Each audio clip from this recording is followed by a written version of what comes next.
তেল গরম করে চিংড়ি মাছ ভেজে নিয়েছি নুন হলুদ দিয়ে। রেসিপি চলো শেয়ার করে দিই, কী রান্না করছি সেগুলো তোমাদের সাথে যেগুলো শেয়ার করতে থাকি। আর এখানে দেখো কুমড়ো শাক ভালো করে ধুয়ে রেখেছি। কুমড়ো শাক কিন্তু ধুতে অনেকটা জল লেগেছে, কারণ কুমড়ো শাকের মধ্যে প্রচুর বালি থাকে। প্রায় 7-8 বার আমি ধুয়ে নিয়েছি। আর এখানে রয়েছে আলু কাটা রয়েছে। মাছগুলো ভাজা হয়ে যেতেই তেলের উপর দিয়ে দিলাম জিরে ফোড়ন, তারপরে কেটে রাখা আলুর টুকরোগুলো কিন্তু দিয়ে দিচ্ছি, দিয়ে হালকা ভেজে নিচ্ছি। তোমরা এতদিন নিশ্চয়ই বুঝে গেছো দিদিভাই ইন্ডিভিজুয়ালি সবজি ভেজেই কিন্তু রান্না করে। হ্যাঁ, আমি ইন্ডিভিজুয়ালি সবজি ভেজেই কিন্তু রান্না করি, এতে রান্নার টেস্টটা কিন্তু অন্যরকম হয়।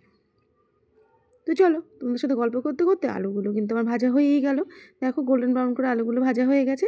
এইবার মশলাটা যেটা দিচ্ছি সেটা হচ্ছে কাঁচা লঙ্কা, জিরে, আদা আমি মিক্সিতে পেস্ট করে রেখেছিলাম, আর পরিমাণ মতো নুন হলুদ কিন্তু একবারে এর মধ্যে দিয়ে দিলাম। একদম সম্পূর্ণ রান্নাটাই কিন্তু কাঁচা লঙ্কা বাটাতেই করছি। কাঁচা লঙ্কা, একটু আদা, জিরে মিক্সিতে কুটে নিয়েছি, আর নুন হলুদ দিয়ে দিলাম। দিয়ে হালকা একটু চলো কষিয়ে নিচ্ছি এটাকে। তো দেখো হালকা কষানো কিন্তু হয়ে গেছে। এবার দিয়ে দিচ্ছি আমি কেটে রাখা আর ধুয়ে রাখা কুমড়ো শাকগুলো। তো এরকম রেসিপি কিন্তু কুমড়ো শাক দিয়ে করলে খুবই ভালো লাগে। কুমড়ো শাক যেমন পাঁচফোড়ন দিয়ে নিরামিষ তরকারি করলে ভালো লাগে, তেমনি কিন্তু চিংড়ি মাছ দিয়ে রান্না করলেও খুব ভালো লাগে।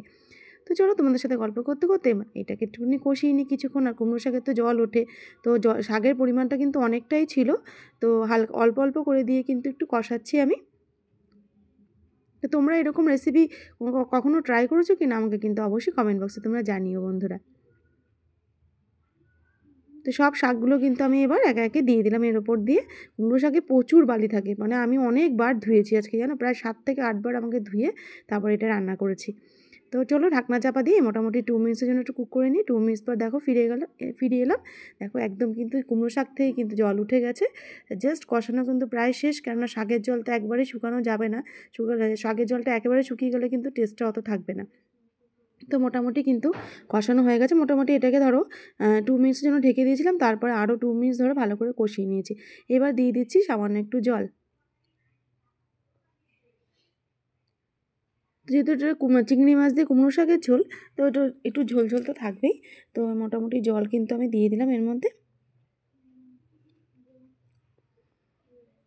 সবজিগুলোকে ভালো করে ঝোলের মধ্যে মিশিয়ে নিচ্ছি। এবার দিয়ে দিচ্ছি ভেজে রাখা চিংড়ি মাছগুলো।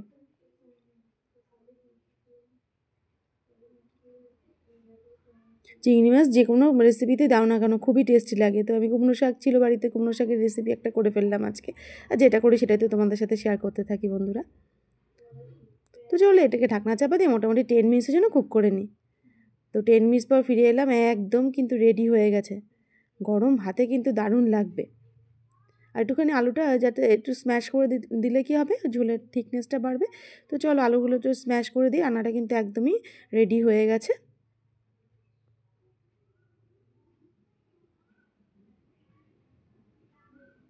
তো দেখো পারফেক্টলি কিন্তু রেডি হয়ে গেছে রান্নাটা।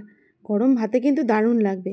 তা কেমন লাগলো তোমাদের রেসিপিটা আমাকে অবশ্যই কমেন্ট বক্সে জানাতে কিন্তু ভুলো না বন্ধুরা। আর হ্যাঁ, অবশ্যই এবার এই রেসিপিটা একবার ট্রাই করে ফেলো তো চটপট বসে না থেকে। তারপর আমাকে জানাও কেমন লাগলো তোমাদের রেসিপিটা। অবশ্যই কিন্তু জানাতে ভুলো না বন্ধুরা। আর অবশ্যই এটা ট্রাই করো।